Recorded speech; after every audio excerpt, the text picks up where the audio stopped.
যে বাংলাদেশ সরকার আগামী 16ই মে পর্যন্ত দেশব্যাপী বিধিনিষেধের সময় বৃদ্ধি করেছে। এ সময় কিন্তু আমাদের আন্তঃজেলা গণপরিবহন বন্ধ থাকবে। এছাড়াও সরকার ঈদের 3 দিনের ছুটি কিন্তু ঘোষণা করেছে। সরকার নির্দেশনা দিয়েছেন যে উল্লিখিত 3 দিনের ছুটির বাইরে কোনো সরকারি অথবা বেসরকারি প্রতিষ্ঠান অতিরিক্ত কোনো ছুটি যেন প্রদান না করে। এ সময় সকল সরকারি যেসব কর্মকর্তা কর্মচারীবৃন্দ আছেন তারা নিজ নিজ কর্মস্থলে অবস্থান করতে হবে। এছাড়াও চলমান যে কোভিড-19 টিকাদান কর্মসূচি আছে তা অব্যাহত থাকবে। সরকারি যে কিন্তু ছুটির দিবস আছে সেই ছুটির দিবসের আগের মতো চলবে না। এবং সরকার বিভিন্ন উৎস থেকে কিন্তু চেষ্টা করছেন টিকা আমদানির, যাতে আমাদের টিকা সংকটের সমাধান হয়ে যায়। সুধীমণ্ডলী, বাংলাদেশ কোভিড-19 সর্বশেষ পরিস্থিতি আমি আগেও বলেছি যে গত 24 ঘন্টার যে রিপোর্টগুলো এবং টেস্ট এবং আমাদের যে মৃত্যু, এগুলো আপনারা জানতে পাবেন বিকাল 5টা বাজে যখন AMIS সমস্ত তথ্যগুলো একসাথে হয়, তার মাধ্যমে সেটা আপনাদেরকে প্রেস বিজ্ঞপ্তির মাধ্যমে জানিয়ে দেওয়া হবে। বিভিন্ন স্ক্রলে আপনারা এটা দেখতে পাবেন।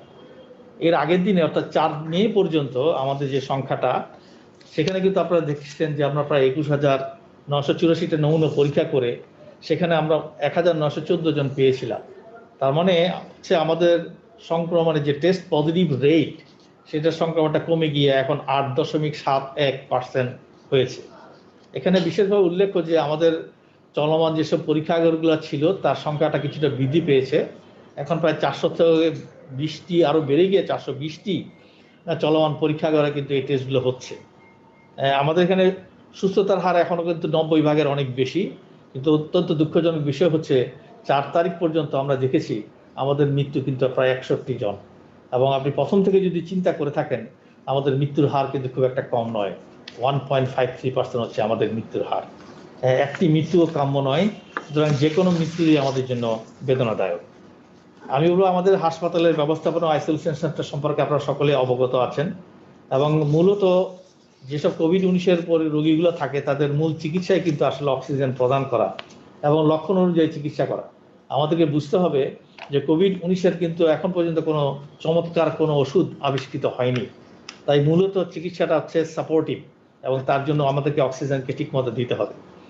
আমরা যেটা বলার চেষ্টা করেছি, সমস্ত জেলাগুলোতে কিন্তু অক্সিজেন পর্যাপ্তভাবে যাতে দেওয়া হয় এবং সেখানে ম্যাক্সিমাম ক্ষেত্রগুলোতে যাতে সেন্ট্রাল অক্সিজেন সাপ্লাই হয়, সেজন্য সরকার কিন্তু আপ্রাণ চেষ্টা করে যাচ্ছে।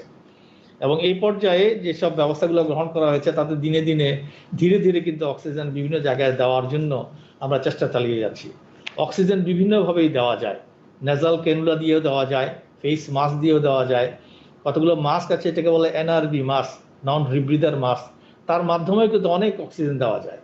যাদের এক ধরনের অক্সিজেন দেওয়ার পরেও অনেক বেশি পরিমাণ অক্সিজেনের প্রয়োজন হয়, শুধুমাত্র তাদের ক্ষেত্রে হাই ফ্লো নেজাল ক্যানুলা বলেন অথবা ভিন্ন পদ্ধতিতে অক্সিজেন দেওয়ার ব্যবস্থা করা হয়।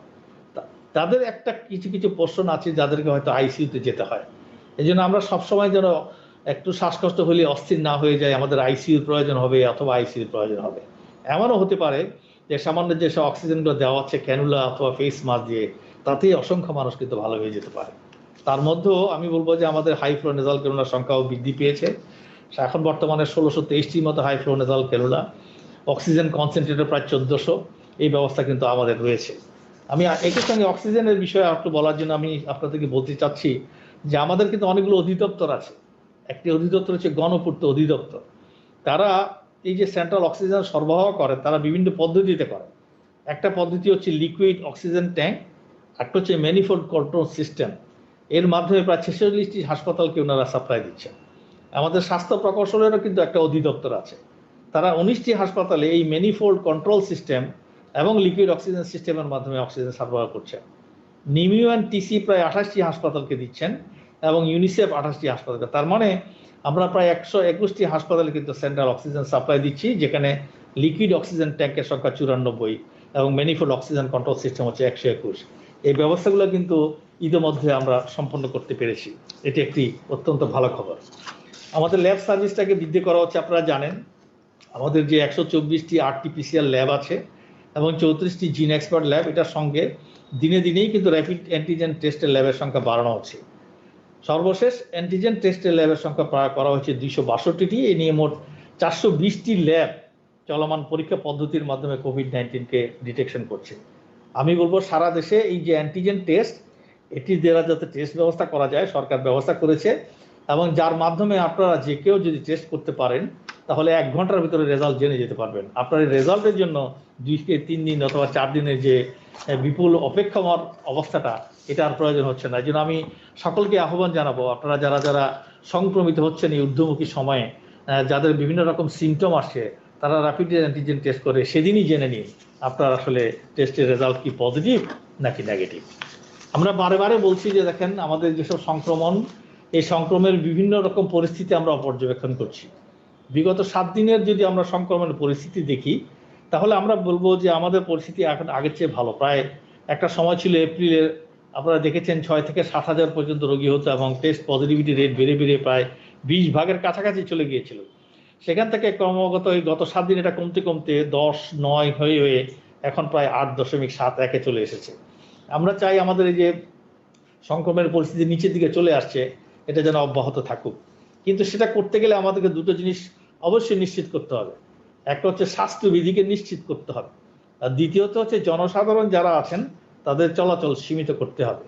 এই দুইটি অবস্থান যদি আপনি সঠিকভাবে আমরা কেউ করতে না পারে, তাহলে সংক্রমণের হার এইভাবে নিচে যাবে না, এটা আবার যে কোনো সময় বেড়ে যেতে পারে। এই জন্য কঠোরভাবে স্বাস্থ্যবিধি আমাদের সকলকেই কিন্তু পালন করতেই হবে, এর কোনো ব্যতিক্রম যেন কারো না হয়।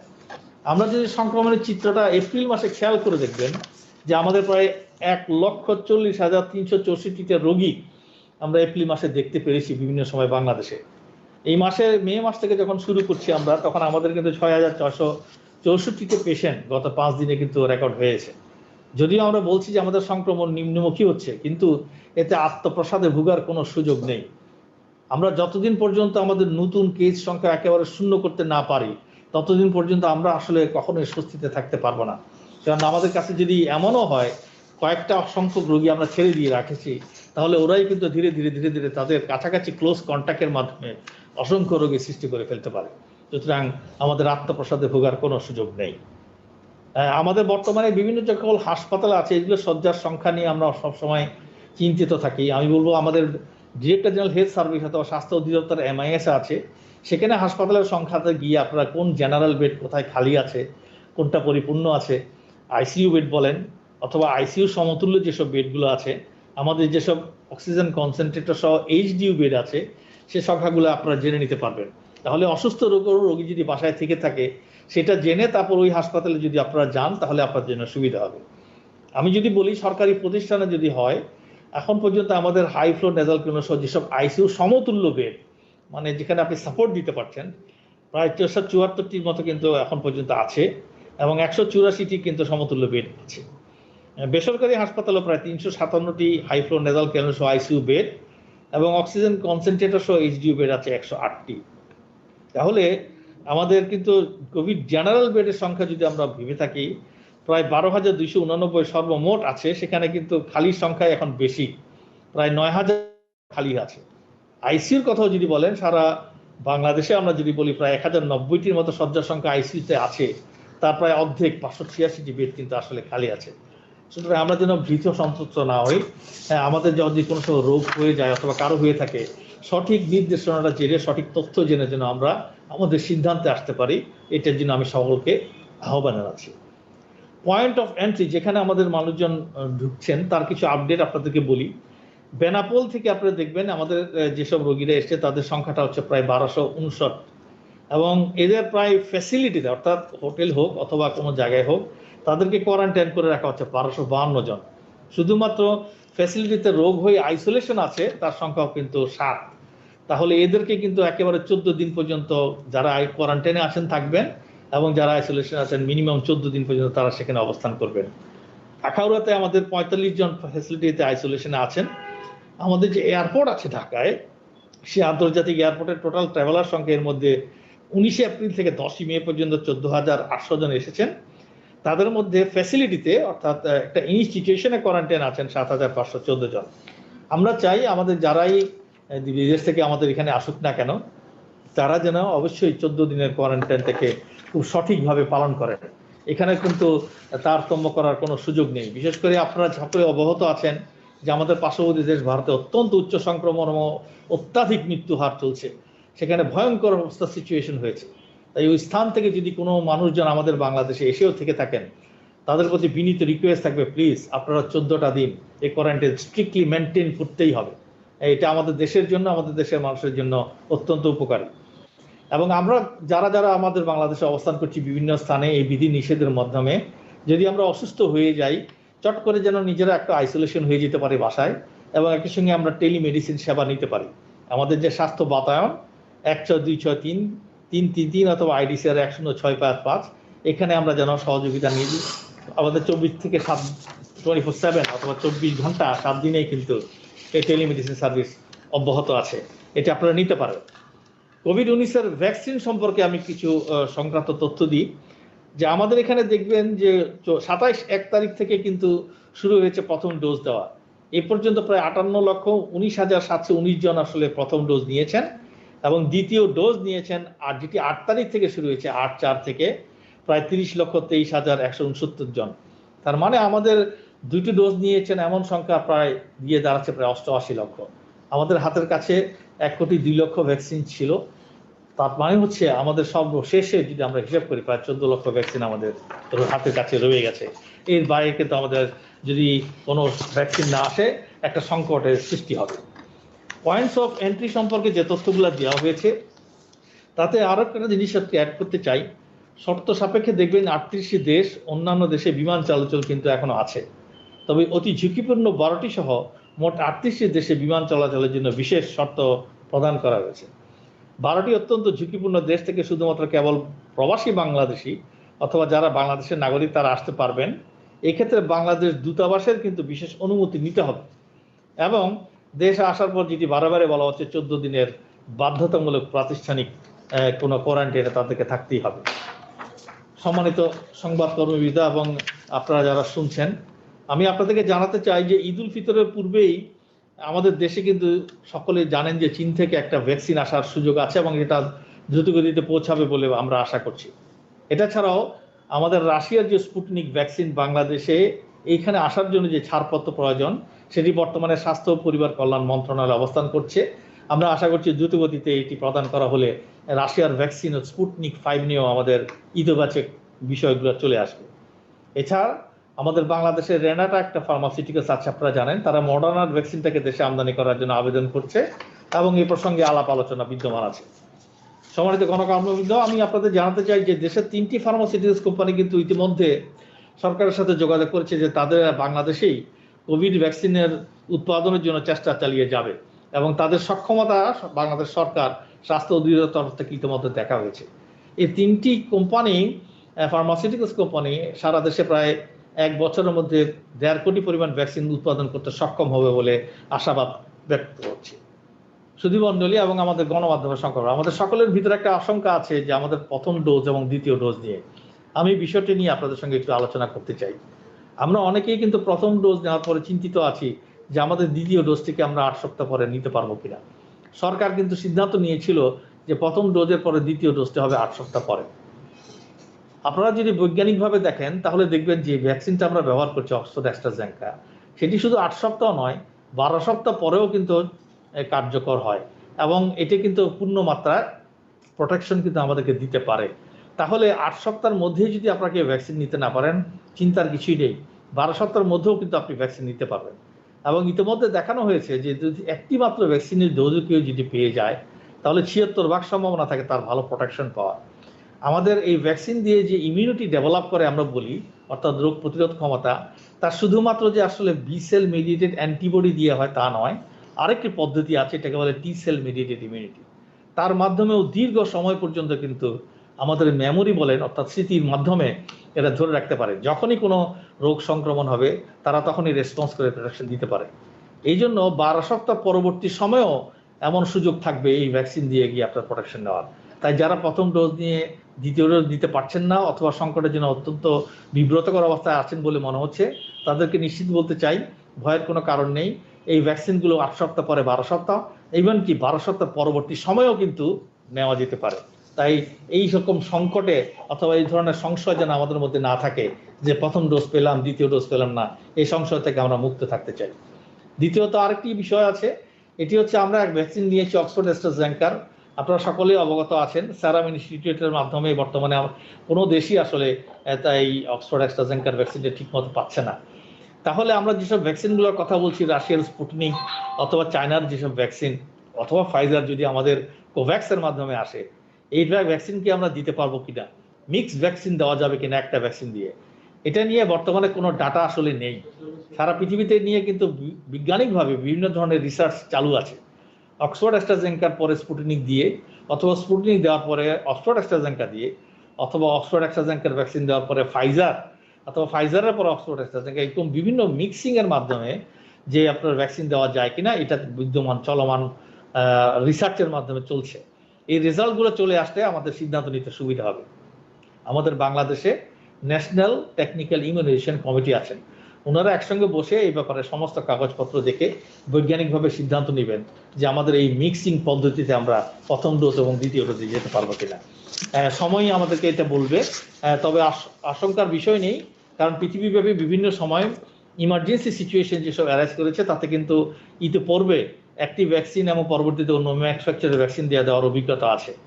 বর্তমানে আমরা বাংলাদেশের তরফ থেকে যদি চারিদিকে দেখি, সিডিসির একটা স্পেশাল ডকুমেন্ট এসেছে, তারা বলেছেন যে ইমার্জেন্সি সিচুয়েশনে ইমার্জেন্ট কোনো যদি ব্যবস্থা চলে আসে, সেক্ষেত্রে একই ধরনের ভ্যাকসিন মিক্স করে দেওয়া যেতে পারে প্রথম ডোজ এবং দ্বিতীয় ডোজ সম্পর্কে। এই হচ্ছে আমাদের ভ্যাকসিন নিয়ে সম্পর্কিত তথ্যাবলী। আমাদের ন্যাশনাল ইমিউনাইজেশন টেকনিক্যাল কমিটি বারে বারেই বসতে পারবেন, এবং তাদের কাছ থেকে যখন আমরা পেয়ে যাব খবর, আমরা আপনার থেকে সরকারকে জানিয়ে দেব। প্রিয় সাংবাদিক ভাই বোনেরা, আপনারা অবগত আছেন বর্তমান সময়ে অ্যান্টিবায়োটিক রেজিস্ট্যান্স বিশ্বজুড়ে একটা অত্যন্ত আলোচিত বিষয়।